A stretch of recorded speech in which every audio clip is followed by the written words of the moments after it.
मैं सभी को नमन करता हूं और आपके अंदर जो दिव्य प्रभु हैं उनको भी मेरा नमन स्वीकार करें। जय सीताराम, जय सीताराम, जय सीताराम।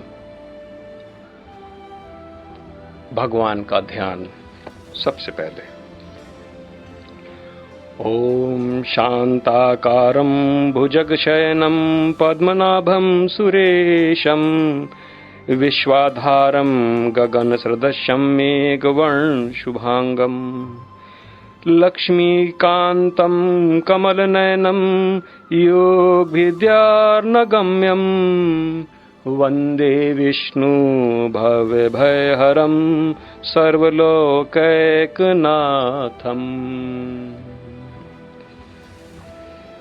शांत रूप शेषशायी नाभि में कमल धारण करने वाले,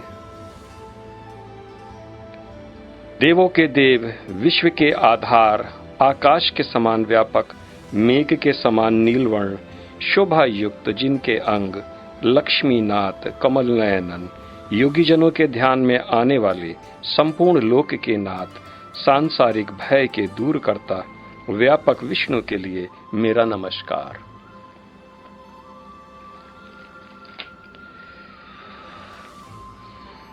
कल भगवद गीता दूसरा अध्याय 40वां श्लोक हमने कल खत्म कर दिया था, लेकिन मैं 40वां श्लोक को फिर से एक बार पढ़ूंगा, फिर 41वां श्लोक, ताकि आप लोगों को याद आ जाए। भगवान कह रहे हैं कि निष्काम कर्मयोग के अंतर्गत इस प्रयास में न तो हानि होती है न ही ह्यास, अपितु इस पथ पर की गई अल्प प्रगति भी महान भय से रक्षा कर सकती है।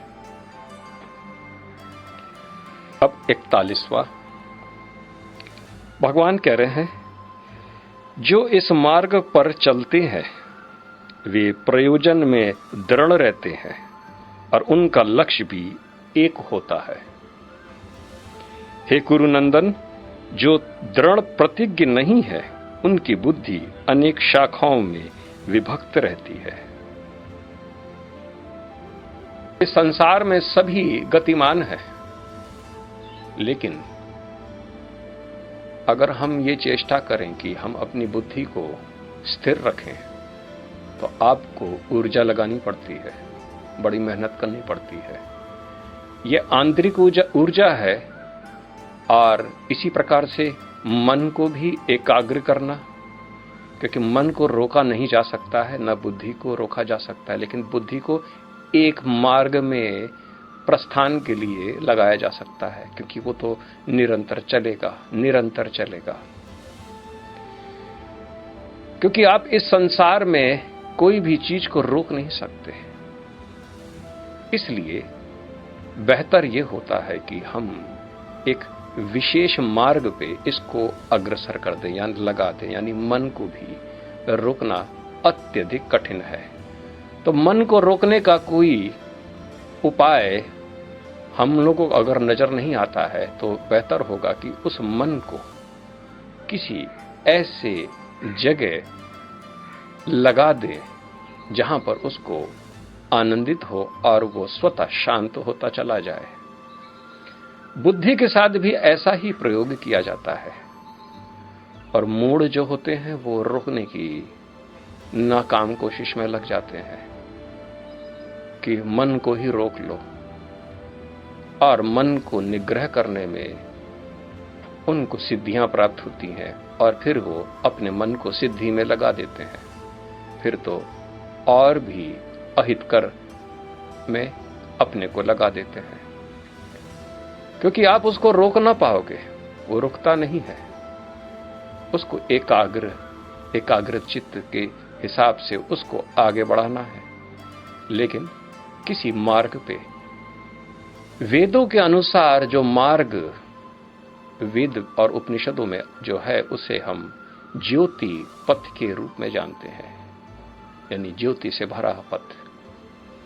और ये ज्योति पथ के अंतर्गत सप्त ज्ञान भूमि है, जो कि ज्ञानदा से लेकर परात्परा तक, ज्ञानदा, संन्यासदा, योगदा, लीलोन्मुक्ति, सत्पदा, आनंद पदा और परात्परा, ये 7 चरण है। जिसमें सबसे पहले ज्ञान की आवश्यकता है। ज्ञान से आपको संतुष्ट, क्योंकि ज्ञान के प्राप्त करने से तभी तो बुद्धि स्थिर रह पाएगी, क्योंकि बुद्धि को स्थिर कैसे कर पाएंगे हम। तो भगवान यहां पर यही कहने की कोशिश कर रहे हैं कि इसको पहले स्थिर, जो एकाग्रचित है, वही इस पे आगे जुड़ सकता है, वही आगे बढ़ सकता है जो एकाग्रचित है, जो दृढ़ प्रतिज्ञ है, जिसका लक्ष्य एक हो। अन्यथा अगर पेड़ की शाखाओं जैसा अगर आपके पास लक्ष्य हो, मैं ये भी कर लूं, मैं ये भी कर लूं, ये भी कर लूं, और उसके बाद फिर मैं एनलाइटमेंट को प्राप्त करूं, तब तो न हो पाएगा, क्योंकि मन सब जगह लगा रहेगा और मन कभी भी एकाग्र चित्त में कभी भी उसमें प्रवेश नहीं करेगा। इसलिए मन की एकाग्रता और दृढ़ प्रतिज्ञ, ये दो चीजें अनिवार्य रूप से भगवान बता रहे हैं। और ये भी कह रहे हैं कि जो दृढ़ प्रतिज्ञ नहीं है, उनकी बुद्धि अनेक शाखाओं में विभक्त रहती है। जिसने ये सोच लिया कि मुझे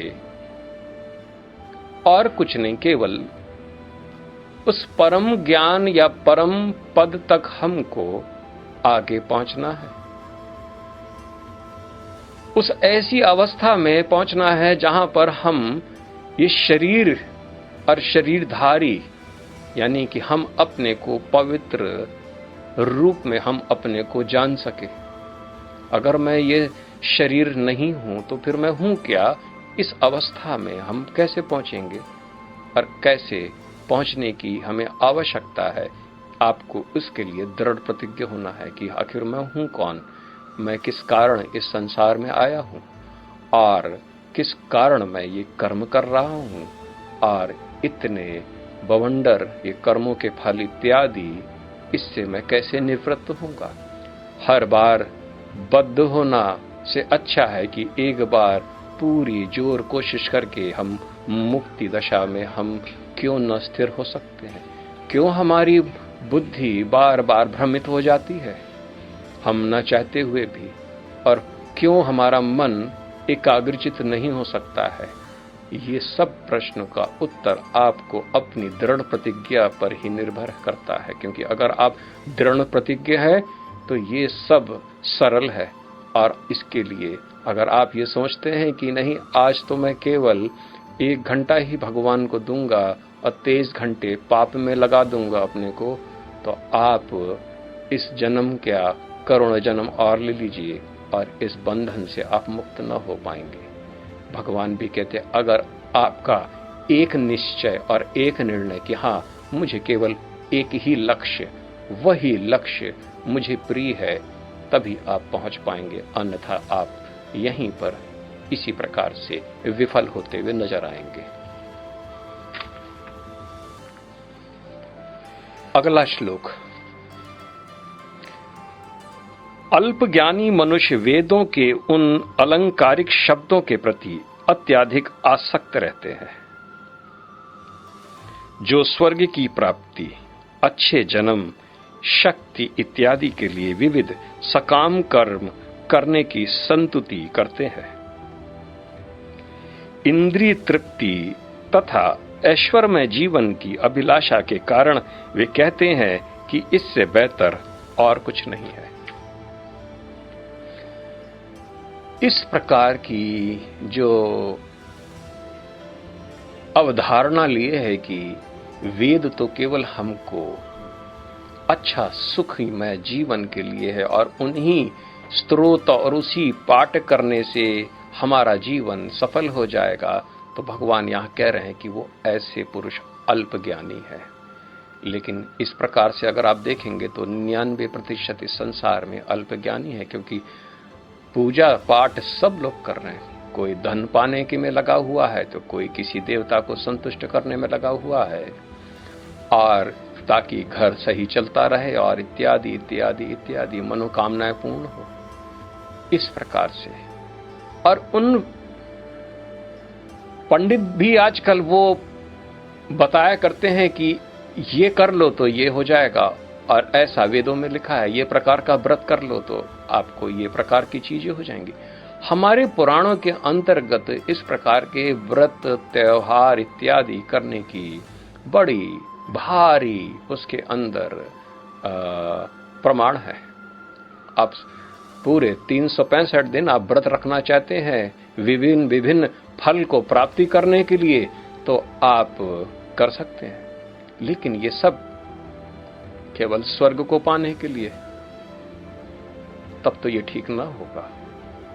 इस संसार में बहुत ही कम लोग हैं जो प्रबुद्ध होना चाहते हैं, जो प्रबुद्धता की बात करते हैं।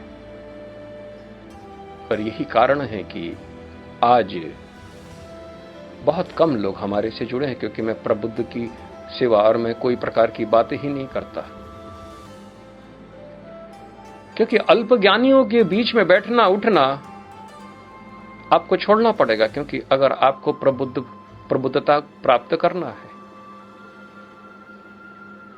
प्रबुद्ध वही जिसने अपना लक्ष्य उस अंतिम छोर पे लगा रखा है, यानी कि अपने स्वरूप को, और वो अपना स्वरूप ही अध्यात्म लोक है। अधिभूत, अधिदेव और अध्यात्म, ऐसे 3 भाव हैं भगवान के। अध्यात्म वो है जो कि मन, बुद्धि, चित्त, अहंकार से परे है, जो अव्यक्त के रूप में इस संसार में है। ये सब चीज का कारण है, कारणभूत है, ये प्रथम है। इसके बाद अधिदेव। अधिदेव का अर्थ यह है कि भगवान जो अपनी शक्ति से सारे संसार की रचना करते हैं, पालन करते हैं और इसको विध्वंस कर देते हैं, वो अधिदेव है। और अधिभूत, ये सारा दृश्य संसार, ये सारा संसार जो ब्रह्मा जी ने उत्पत्ति किया है, एक ब्रह्मांड से 1000 करोड़ ब्रह्मांड, क्योंकि ये सब हम अपनी आंखों से देख सकते हैं जब आसमान पे हम रात्रि में जब तारों के विभिन्न नक्षत्र श्रेणियों को देखते हैं। ये सारा जगत, हम खुद, हमारा शरीर, ये सब अधिभूत से द्वारा निर्मित है, ये अनंत है, तो इसको बनाने वाला भी तो अनंत है। तो अधिदेव, अधिभूत और अध्यात्म, और जिसका लक्ष्य अध्यात्म में टिका है, तो वही इसको वहीं पर उसको हम ज्ञानी, क्योंकि वो दृढ़ प्रतिज्ञ है कि मुझे और कुछ नहीं चाहिए, मुझे सबसे पहले समस्त बंधन का त्याग करना है। ये छोटी छोटी बातें, चिकनी चुपड़ी बातें जो हमारे वेद में सबसे पहले है, उसकी तरफ तो हमको देखना ही नहीं है। उन छोटी छोटी सिद्धियों से हमको क्या प्रलोभन, क्योंकि हम अपने जब स्वरूप में स्थित हो जाएंगे तो हम परम आनंद को प्राप्त होंगे। आनंद से बढ़कर भी संसार में कोई वस्तु है क्या? ये हमको निर्णय करना है। इसी प्रकार से आप लोगों को भी निर्णय करना, और जिसने निर्णय कर लिया बस वही दृढ़ प्रतिज्ञ है, और वही परम ज्ञान को प्राप्त होता है, और अल्प ज्ञान होने की संज्ञा वो खो देता है। अन्यथा हम तो अल्प ज्ञानी बने रहेंगे, और कुछ तो अज्ञानी। यहां पर अल्प ज्ञानी वो है जो कि वेद में अभी लगा है, वेद के अंतर्गत है, जो वेद को मानता है, लेकिन केवल उसका आचरण उसको फल को भोगने का है, केवल फल को भोगने का है। इसी के अंतर्गत पे इंद्रिय तृप्ति तथा ऐश्वर्यमय जीवन की अभिलाषा के कारण वे कहते हैं इससे बढ़कर और कुछ नहीं, क्योंकि वो अल्प ज्ञानी, वो कहते हैं कि स्वर्ग से बढ़कर इस संसार में और कुछ होता है। 2 मार्ग हैं, एक प्रवृत्ति मार्ग और एक निवृत्ति मार्ग। निवृत्ति मार्ग आनंद स्वरूप है, अप्रवृत्ति मार्ग केवल आपको स्वर्ग तक देता है, केवल स्वर्ग तक पहुंचाता है। इसमें हम केवल पाते हैं, पाने की कोशिश, और निवृत्ति में हम देते हैं, देने में भी बड़ा आनंद है।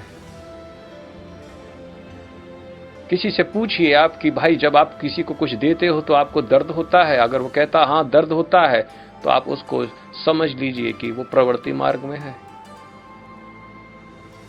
अगर वो कहता है कि नहीं, मैं जब देता हूं तो मुझे बड़ी हर्ष और आनंद की प्राप्ति होती है, मुझे लगता है कि मैंने अपने दूसरे स्वरूप को हमने दे दिया है और मैंने तो वैसे ही बहुत भोग लिया है, अब वो भोग लेगा, बस मुझे लगेगा कि हां मैंने भोग लिया।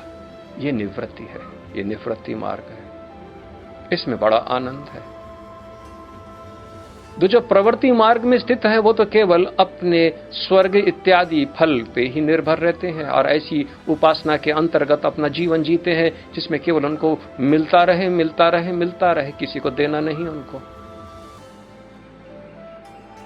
लेकिन जो निवृत्ति मार्ग का है वो तो उसके पास अगर अधिक संख्या में कुछ है और सामने किसी के पास कुछ नहीं है तो वो अपना सब कुछ उसको निछावर कर देता है। कहते वो क्योंकि उस आत्मा को वो अपने अंदर नहीं बल्कि वो और बाहर भी अपना स्वरूप को जानता है। वो सबके अंदर वही आत्मा वही अपना स्वरूप देखता है। निवृत्ति मार्ग इसलिए उपनिषद के मार्ग में चलने वाले बड़े श्रेष्ठ होते हैं और यही लोग हैं जो कि निष्काम कर्म योग के अंतर्गत में अपने को आरूढ़ कर पाते हैं, क्योंकि भगवान यहाँ पर निष्काम कर्म योग की बात कर रहे हैं। तो सकाम और निष्काम दो ऐसे हैं, एक प्रलोभन देने वाला क्योंकि वो मन से आधारित है, उसके देवता विष्णु है, और निवृत्ति मार्ग के देवता शंकर हैं। दोनों एक ही हैं क्योंकि ये अवस्था है आपकी। एक अवस्था से जब दूसरी अवस्था में आप पहुंचेंगे तब आपको ये महसूस होगा कि अरे,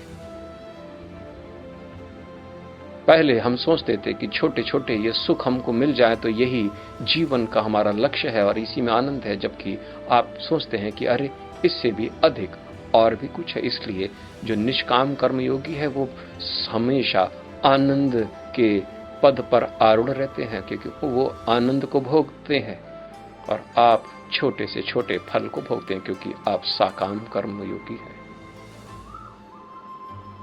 जो अपने स्वरूप को भोगना चाहता है वो उसको निष्काम कर्मयोग, क्योंकि यहां पर आप कर्म के बंधन से तुरंत छूट जाते, जिससे आपको एकाएक शांति हो जाती है, शांति मिल जाती है। हितोपदेश में एक कहानी है कि एक छोटा मांस का टुकड़ा एक चिड़िया को प्राप्त होता है और वो उसको मुंह में दबाए, सोचते सोचते कि आज मैं अपने सारे बच्चों को बहुत अच्छा सा भोजन कराऊंगी और इसके कारण मेरे पति भी आज मेरे को बहुत प्यार करेंगे, इत्यादि सोच सोच के जा रही थी ऐसी आनंदित। अचानक उसके पीछे और से और ढेर सारे दूसरे पक्षी भी उस पर हमला कर देते हैं और इतना जबरदस्त हमला होता है तो एक समय उसका तो ऐसा लगा कि अब तो जान गई, अब तो जान गई। लेकिन उसी बीच में इसका इतना दर्द होता है, इसका मुंह खुल जाता है, चीख के मारे चीखती है और जैसे वो मांस का टुकड़ा उसके मुख से नीचे गिर जाता है, अचानक सारे पक्षी उस मांस की तरफ बढ़ जाते हैं और उसको त्याग देते हैं। एकाएक उसको एक शांति प्राप्त होती है। एक ऐसे भय के भंवर में जो फंसी थी, अचानक उससे उसको निवृत्ति हुई और वो शांतिपूर्वक अपने घर पहुंच पाई और उसके बाद वो बड़ी शांत रही। हम जब तक लोभ को जब तक नहीं छोड़ते हैं अपने अंदर के लोभ और कामना, तब तक हम हमेशा इसी प्रकार से जीते हैं, इसी प्रकार से जैसे पक्षी। और जैसे हम अपने लोभ इत्यादि की कामना छोड़ देते हैं और अपने ही स्वरूप में स्थित होने की कोशिश में अग्रसर हो जाते हैं, काम की जगह हम निष्काम भाव को हम प्राथमिकता देते हैं, तभी हम एकदम से आनंद इत्यादि शांति को हम प्राप्त करते हैं और अपने स्वरूप में हम स्थित हो जाते हैं। आगे हम और बढ़ते हैं। 44वां श्लोक।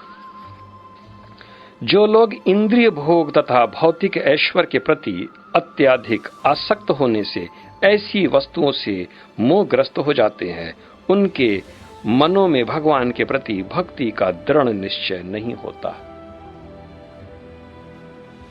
यहां तो ऐसा सूत्र है, ये तो सूत्र है। भगवान बता रहे कि भगवान के प्रति किसकी भक्ति दृढ़ होती है और किसकी नहीं होती है। ये तो सूत्र है, बड़ा सुंदर सूत्र। हम लोग आज की संसार में कहते हैं मैं तो बहुत भक्त हूं, मैंने बड़ी भक्ति की है। लेकिन अगर भक्ति होगी तो विषय के भोगों से वो निवृत्त होना आरंभ कर देता है, क्योंकि भगवान की तरफ जाने का अर्थ ही है कि आप अपने ही स्वरूप में स्थित होने की प्रयासरत हैं। क्योंकि जीव और परमात्मा में कोई अंतर नहीं है, केवल वहां पर तो केवल अज्ञानता का एक बंधन है, जिसके कारण हम उसको अपने से भिन्न जानते हैं। जो इंद्रिय भोग में लगातार अपने को लगाए रहता है तो वो भगवान का भक्त में दृढ़ता नहीं रख पाता है। उसकी तो भक्ति केवल आधे घंटे की, 1 घंटे की, वो भी मंगड़ा के रूप में होता है कि मांगते रहो भगवान, तुमने नहीं दिया तो जाओ। क्योंकि उसका जीवन केवल भोग वासनाओं में ही लगा हुआ है निरंतर। और जब तक भक्ति ना होगी तब तक आप उस परम पद तक ना पहुंच पाएंगे। तो ये सूत्र आपको ग्रहण कर लेनी है, इसको हर प्रकार से इसके नोट करके रख लेना है, क्योंकि ये सूत्र आपके जीवन को बदल सकती है। आगे हम बढ़ते हैं। वेदों में मुख्यतः प्रकृति के 3 गुणों का वर्णन हुआ है। हे अर्जुन, इन तीनों गुणों से ऊपर उठो, समस्त द्वैतों और लाभ तथा सुरक्षा की सारी चिंताओं से मुक्त होकर आत्म परायण बनो। 3 प्रकृति सत्य, रज और तम, इस प्रकार से, और यही संसार की को धारण करती हैं और इसी से संसार चलायमान होता है। और ये हमारे शरीर के अंदर भी है। आप सोचते हैं कि ये हमारे शरीर के अंदर कैसी है, तो हम इसको तत्व ज्ञान के आधार पे हम बताने की कोशिश करेंगे। आकाश का जो सात्विक प्रवृत्ति है, उसी से हमारे कान की उत्पत्ति होती है। जल के सात्विक प्रकृति से हमारे रस की, यानी कि हमारे जीव की, और इसी प्रकार से अगर हम और भी 3 तत्व है, अग्नि का हम आंख, और वायु से त्वचा, और पृथ्वी से हमारी गंध यानी नाक, ये सात्विक है। ये सारा संसार 3 गुणों से ही बनता है। और इन्हीं 5 तत्वों के राजसिक गुणों से हमारे ये कर्मेंद्री और 5 प्राण बनते हैं। तो ये प्रकृति ही मूल है, यही हमेशा बदलती रहती है। कभी सात्विक गुण, कभी राजसिक गुण, कभी तमसी गुण। इसी प्रकार से कोई एक के ऊपर हावी होता है, कोई दूसरे को हावी होता है। इस प्रकार से ये सारा संसार, इसी प्रकार से हम लोग। तो वेद ये कहता है, यानी कि ज्ञान की अवस्था में प्राप्त हो जाने पर आपको ये बात महसूस हो जाता है, ये बात आपको महसूस हो जाती है, अन्यथा आप इससे फंसे रहेंगे। इसलिए एक और अवस्था है जो वेद कहता है, जो उपनिषदों के अंदर अंकित है, गुणातीत, यानी 3 गुणों से अतीत, यही पर अध्यात्म है। तो लक्ष्य क्या है? इन 3 गुणों से परे जाना, इन 3 गुणों से परे जाना, यही तो लक्ष्य है, अध्यात्म। तो मनुष्य को आध्यात्मिक बनने के लिए उसको कर्म का त्याग नहीं करना है, बल्कि कर्म के फलों पे आसक्ति का त्याग करना है। समस्त द्वैत यानी कि आपको 1, 2, 3 जो नजर आ रहे हैं, इससे आपको ऊपर जाना है। एक है इस संसार में, एक के सिवा दूसरा नहीं है। ये सारी प्रकृति उसी हिसाब से चल रही है। अब भगवान चूंकि ये सूत्र बोलते हैं, तो इसके बाद में इसके रूप भी खोलेंगे, आप सजग हो जाएं। तथा सुरक्षा की सारी चिंता से मुक्त होकर आत्मपरायण बनो, क्योंकि जो मनुष्य अपने आत्मपरायण हो जाता है तो वो रोज सवेरे दोपहर शाम अपनी सुरक्षा इत्यादि की चिंता छोड़ देता है, क्योंकि वही तो कारण है। उसी के कारण से ही तो ये सूर्य निकलता है, हवा चलती है, पानी बरसता है, वो उसका मूल कारण है। लेकिन अविद्या के ग्रस्त हो जाने के कारण वो अपने को इसके प्रकृति के अंदर एक छोटा सा पुरुष के रूप में अपने को जानता है कि मैं तो छोटा सा, मैं क्या कर सकता हूँ, मैं क्या कर सकता हूँ, मुझे भगवान बचा लो, मुझे ऐसा कर लो, ऐसा कर दो, मुझे ये थोड़ी सी चीज ये ला के दे दो, हम किसी न किसी तरीके से अपना जीवन निर्वाह कर लेंगे। हम देखो कितने दयनीय है, यानी हर समय दुख और भय से ग्रस्त ऐसा मनुष्य। भगवान कह रहे इससे मुक्त हो जाओ, आत्मपरायण बनो, केवल आत्म विद्या को प्राप्त करो, आत्म बल को प्राप्त करो, आत्म धन को प्राप्त करो और आत्म धर्म को प्राप्त करो। ये 4, वही इंसान आत्मपरायण होता है। आत्मावान इसी को कहा जाता है। ऐसा मनुष्य जो आत्मावान है इस संसार में, उससे धनी संसार में कोई नहीं है। क्योंकि आप छोटे से भोग में आसक्त हैं, छोटी सी चीज, और उसने तो पूरे ब्रह्मांड को अपने बस में कर लिया। कौन धनी हुआ? जो पृथ्वी का राजा धनी है कि जो ब्रह्मांड का राजा? कौन है? कौन महान हुआ? जो आत्मपरायण है वही इस संसार में श्रेष्ठ है, क्योंकि आत्मपरायण के लिए ही आपको ज्ञान अति आवश्यक है। ज्ञान के माध्यम से ही उस अवस्था तक पहुंच सकते हैं। इसलिए भगवान ने पहले वाले श्लोक में यही बोला है कि ये मार्ग है, इस मार्ग में आपको दृढ़ प्रतिज्ञ होकर चलना पड़ेगा, लक्ष्य आपको रखना पड़ेगा। बगैर लक्ष्य के आप न पहुंच पाओगे। लेकिन पहुंचना कहां है, ये भी इस श्लोक में उन्होंने बता दिया कि हमको ऐसी अवस्था में पहुंचना है जहां पर गुण के अतीत, जो अद्वैत भाव, जो रोग शोक और चिंता से मुक्त, और वो स्थिति आत्मवान बनना है, आत्मपरायण। बड़ा सुंदर श्लोक है ये। हम 46वां श्लोक पे, एक छोटे से कूप का सारा कार्य एक विशाल जलाशय से तुरंत पूरा हो जाता है। इसी प्रकार वेदों के आंतरिक तात्पर्य जानने वाले को इसके सारे प्रयोजन सिद्ध हो जाते हैं। एक छोटा सा लोटा लेकर आप समुद्र के किनारे आप सोचें, कहें कि मैं तो संतुष्ट हूं इस छोटे लोटे से, तो ये मूर्ता है। क्या प्रयोजन जब सामने इतना जल का स्रोत है? तो आत्मवान का अर्थ ही हुआ है कि आप एक विशाल स्रोत के मुख्यता कारण है, एक विशाल स्रोत के। अब छोटे से जलाशय लेकर आप क्या करेंगे? किसी अर्थ का नहीं है वो छोटा सा जलाशय का टुकड़ा, छोटी सी मटकी भरा पानी, उसको अब लेके चलने की आदत आपकी छूट जाएगी, क्योंकि अब ये बड़ा स्रोत को आप उपलब्ध हो गए। अगर कहीं रेगिस्तान में रहते हो तब तो ये आपके काम का है,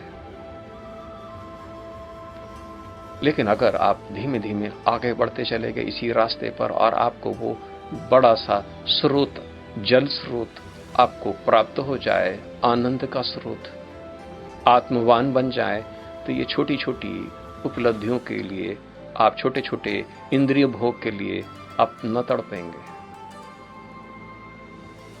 इसलिए जो ज्ञान की अवस्था में पहुंच जाते हैं, इसलिए वो निवृत्त हो जाते हैं, यानी ये सब चीजें छोड़ देते हैं कि अब तो बड़े स्रोत में है, वो लोग गोता लगाए रहो।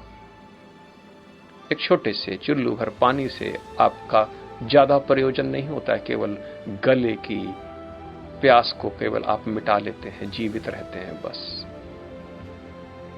आपको वो स्रोत ढूंढना है। अब वो स्रोत कहां है?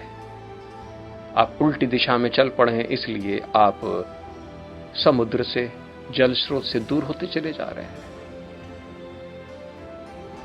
आपको तो केवल ज्ञान पाना है, बुद्धि को स्थिर रखना है, दृढ़ प्रतिज्ञ रखना है, मन को एकाग्र करना है, बस थोड़ा सा इसी प्रकार से आगे बढ़ना है और उस महा आनंद के समुद्र में आप गोता लगाते हुए नजर आएंगे।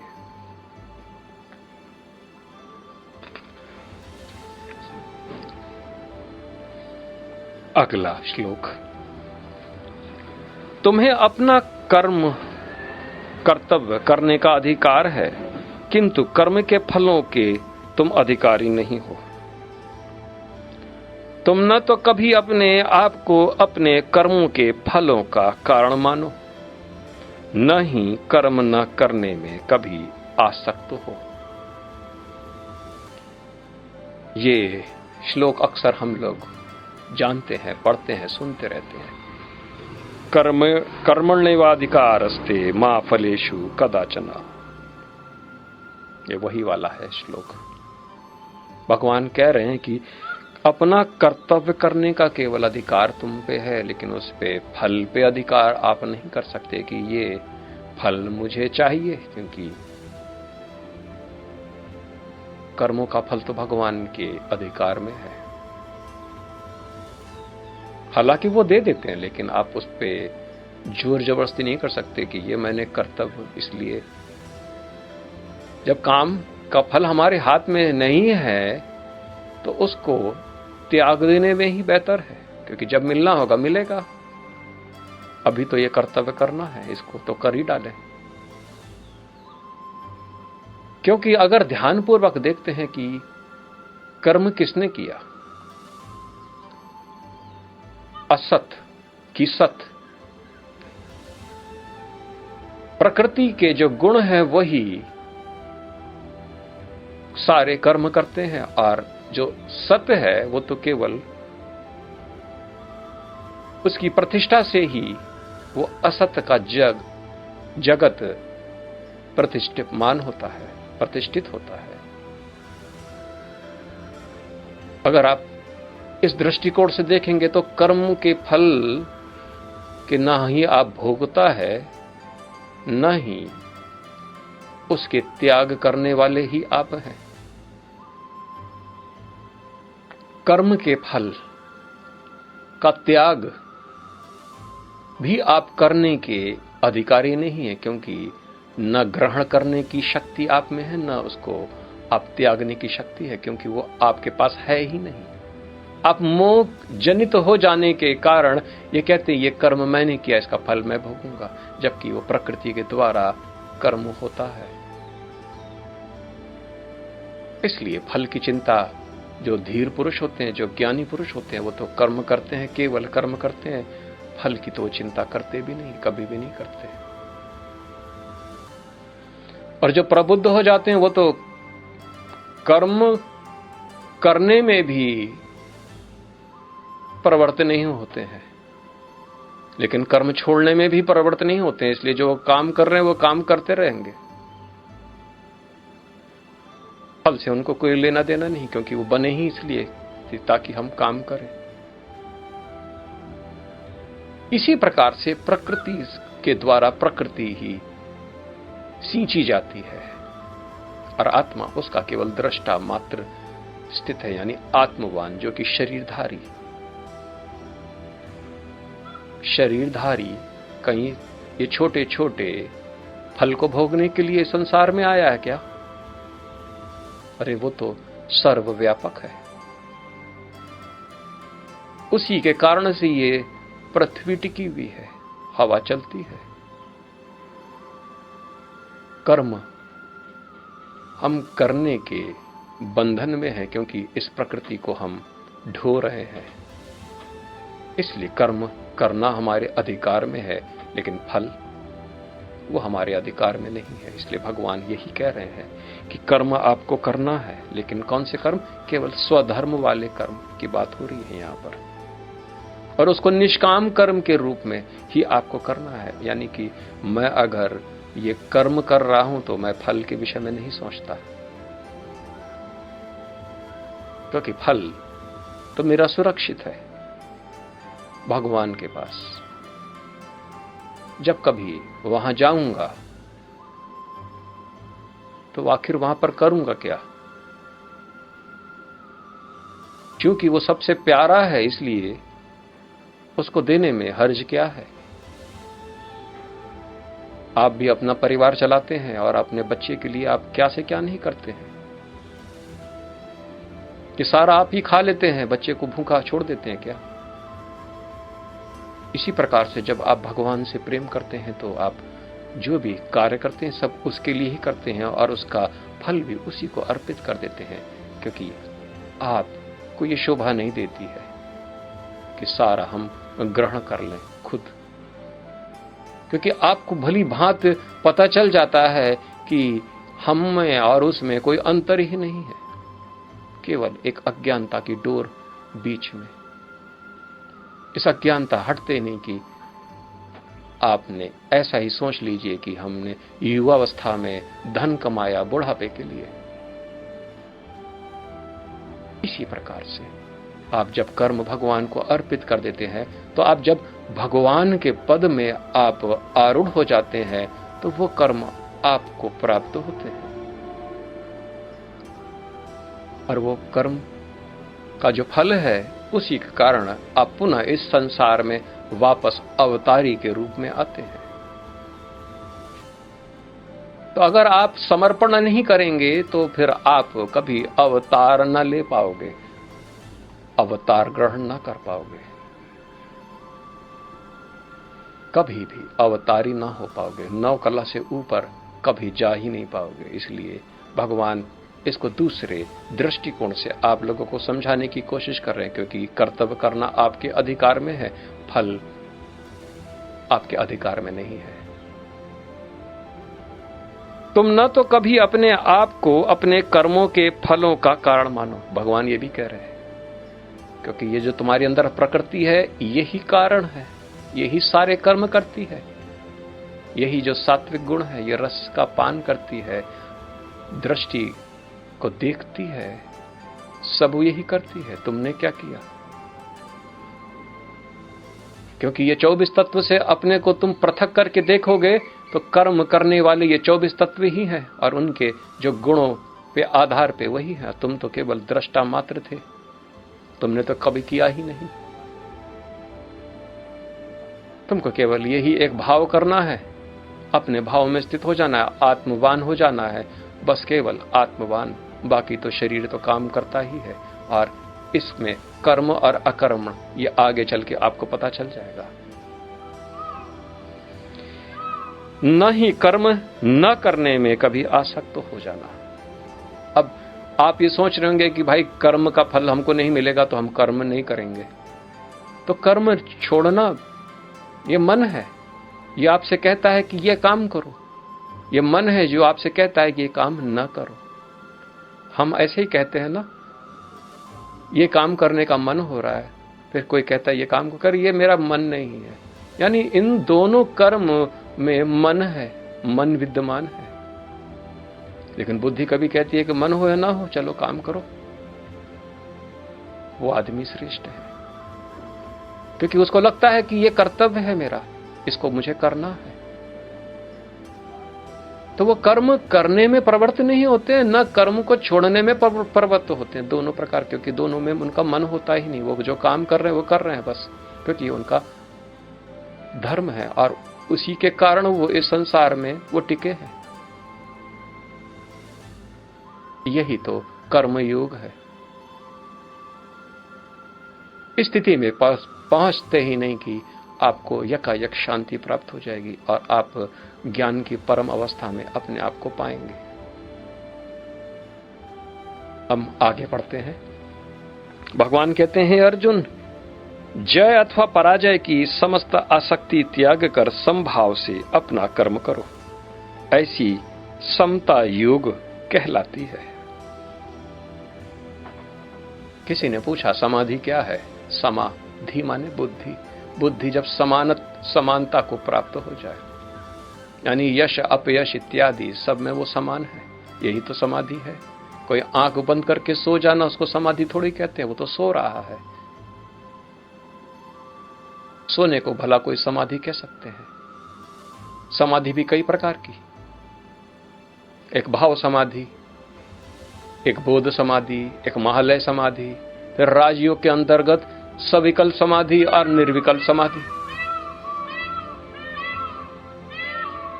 जब निर्विकल्प समाधि में पूरी तरीके से आपका मन इत्यादि सब शांत हो जाते हैं, तब आप उसको ऐसा भान होता है कि ये आप सो रहे हैं आंख में, लेकिन वो तो जागृत है।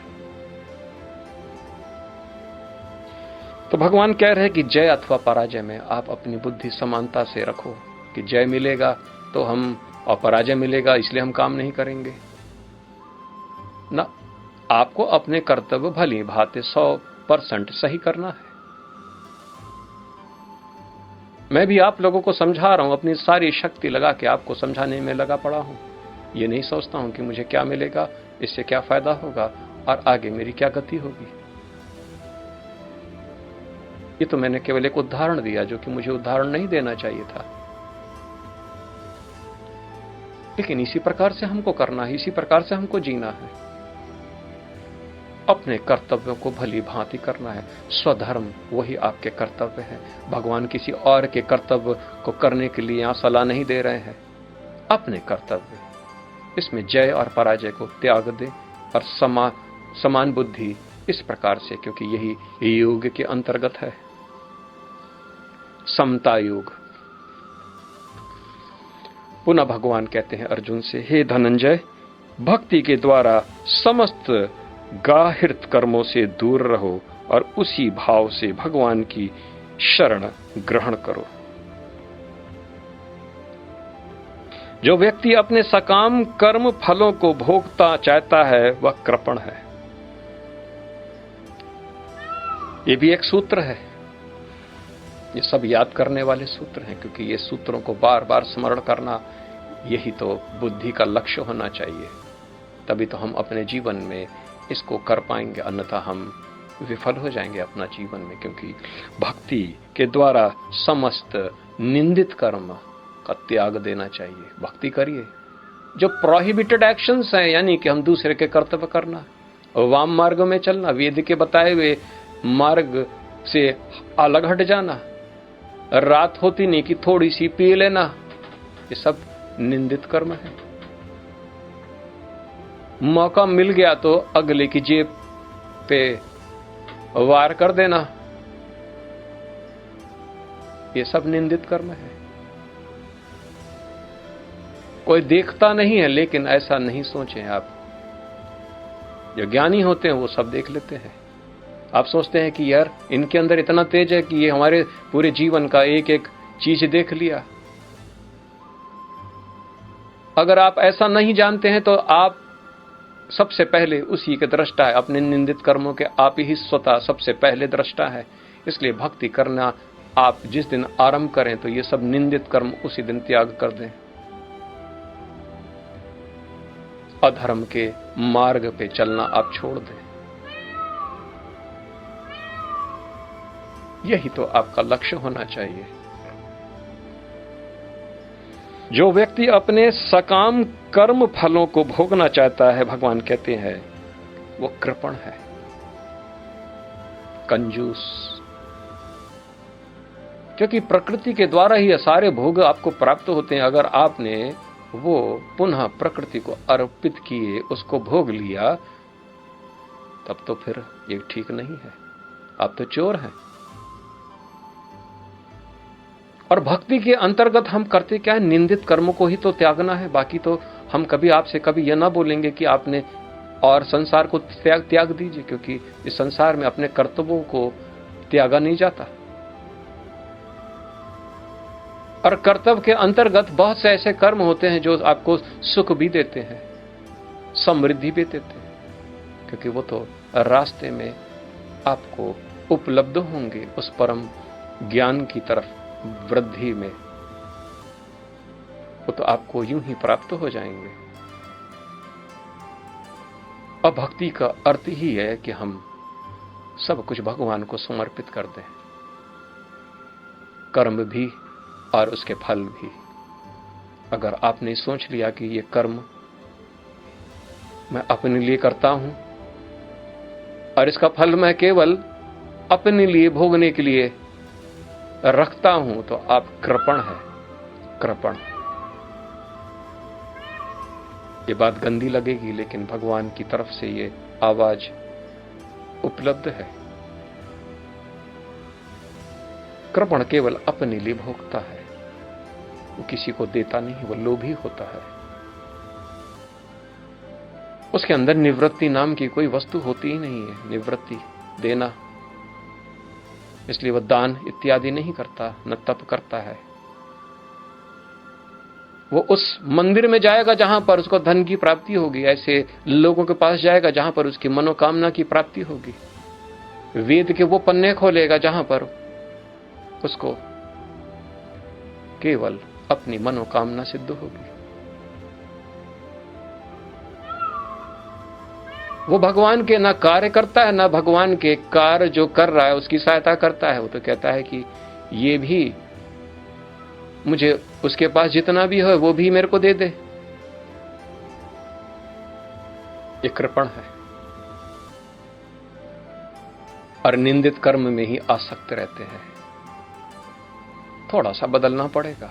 निंदित कर्म ही तो आपको त्यागने हैं, क्योंकि ये वैसे भी करने योग्य नहीं थे, फिर आप उसको करने में प्रवृत्त कैसे हो गए।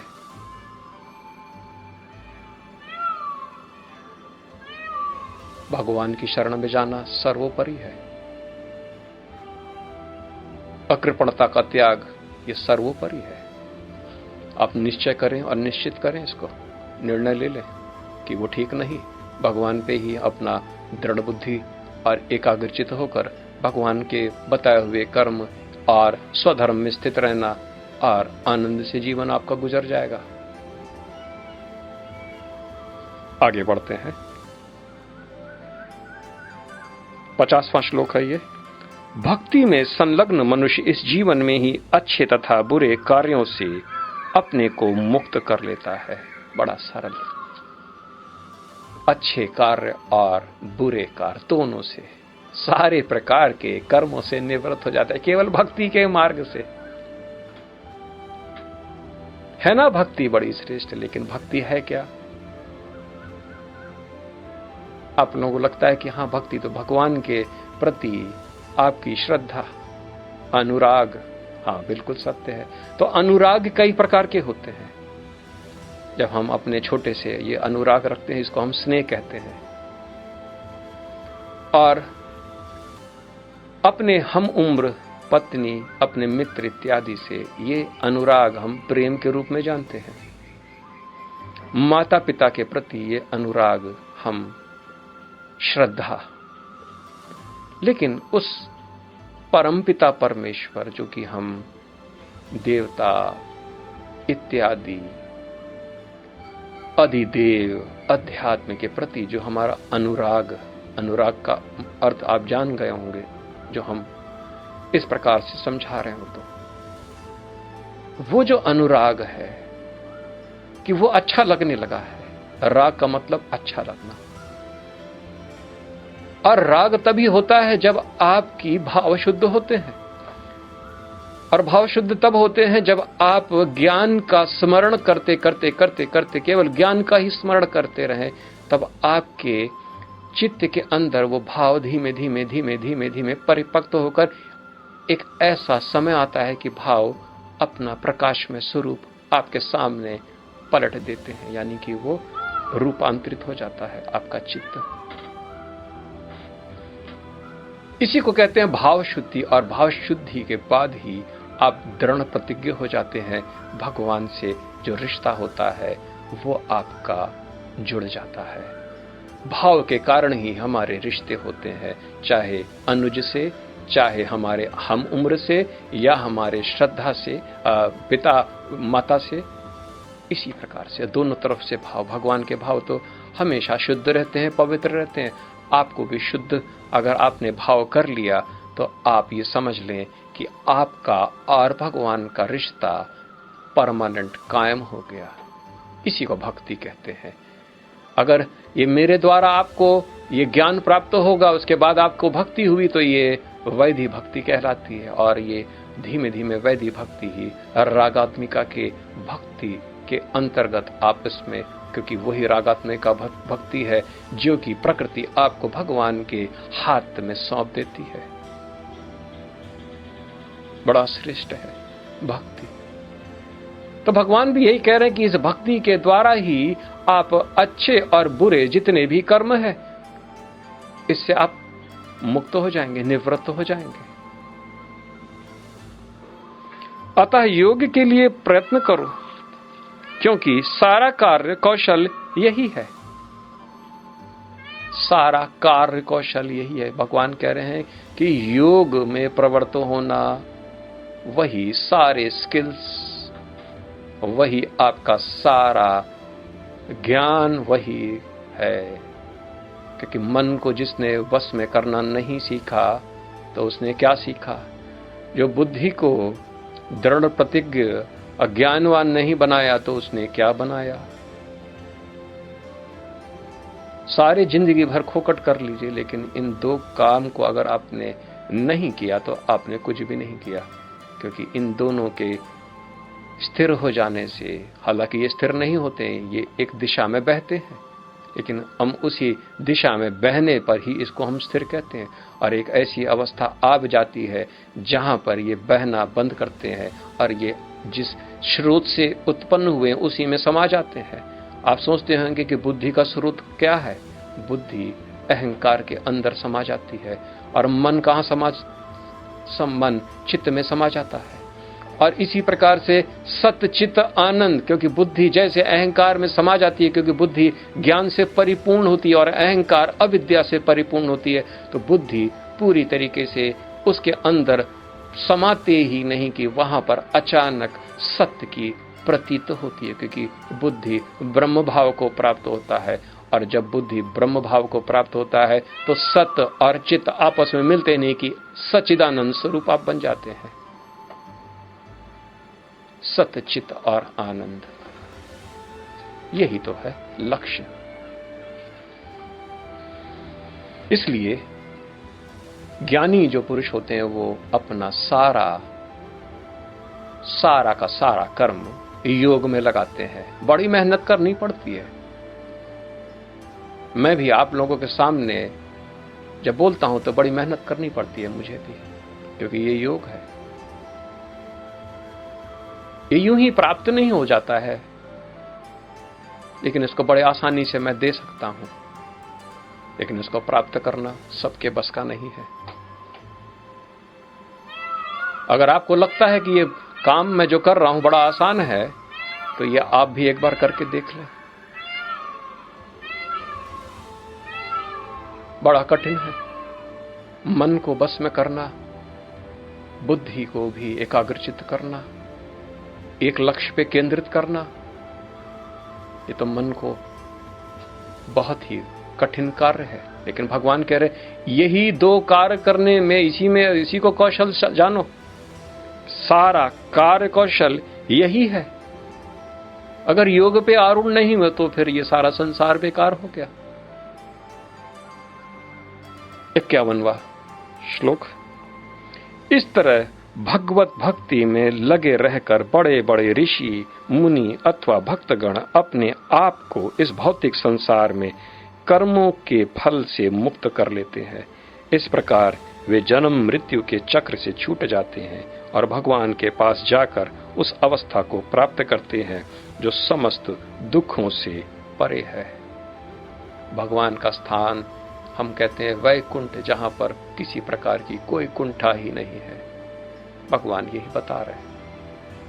इसी प्रकार से जितने भी भक्त मुनि ज्ञानी हुए इसी मार्ग से चले हैं, यानी ज्योति पथ के द्वारा बताए हुए मार्ग पे अनुसरण करते हुए इसी प्रकार से चले। और वे लोग ही हैं जो कि इस संसार में समस्त कर्मों के चक्र से वो निवृत्त हो पाए, यानी कर्म और कर्म के फल ये सबको बांधे रहते हैं। भला कौन है संसार में जो कर्म और कर्म के फल से मुक्त है? ऐसे लोग हैं, लेकिन वो बड़े श्रेष्ठ हैं जिन्होंने अपने मन बुद्धि चित्त अहंकार के अंदर ये अविद्या रूप भूसे को भस्म कर दिया हो ज्ञान रूपी अग्नि से। ये वही लोग हैं जो भक्ति, क्योंकि भक्ति केवल तभी होता है जब आपके अंदर भाव की शुद्धि है और ये भगवान के साथ अपने आप को जोड़ लेते हैं, एक ऐसा भाव डाल देते हैं और उस भाव को वो फिर न टूटता, क्योंकि वह भाव शुद्ध है। हमारे आपके बीच के जो संबंध है वो भाव शुद्धि पर ही आधारित है। यही भाव भक्ति के रूपांतरित हो जाती है, यही भक्ति है, यही भाव। इसलिए भाव की शुद्धि अति अनिवार्य है। यहाँ पर भगवान भी कह रहे कि यही रास्ते से मुनि ऋषिगण इत्यादि अपने कर्म और कर्म के चक्र से निवृत्त हो पाए हैं, क्योंकि इस संसार से वो जब निवृत्त हो जाते हैं फिर वो भगवान के पास जाते हैं, क्योंकि ये वही भाव है जो भगवान की तरफ आपको ले जाता है, क्योंकि ये वही भाव है जो भगवान की तरफ। और 4 प्रकार की मुक्ति होती है, यानी कि भगवान के समीप रहने की, सायुज उनके साथ रहना, और सालों के उनके लोक में निवास करना, और एक और होता है कैवल्य, यानी कि उन्हीं के रूप में स्थित हो जाना है। वो सबसे परम है। ये निर्विकल्प समाधि का अंतिम लक्ष्य है। भगवान अपना धाम ही आपको दे देते हैं, जहां पर किसी प्रकार का कुंठा नहीं है, जहां पर किसी प्रकार का कोई शोक नहीं है। यहां पर ये घोषणा कर रहे हैं, और भगवान के सिवा और कौन घोषणा कर सकता है। अर्जुन का विषाद यूं ही खत्म ना होता। भगवान को अपनी सारी ज्ञान, परम ज्ञान सब उड़लते जा रहे अर्जुन को, क्योंकि अर्जुन वहां पर निश्चय और निर्णय कर बैठा था। उस निर्णय को कैसे? क्योंकि निर्णय हम केवल अहंकार के द्वारा करते हैं। इस ज्ञान को धीमे धीमे इंद्रियों से, मन से फिर बुद्धि से, फिर बुद्धि से फिर अहंकार की तरफ ले जा रहे हैं।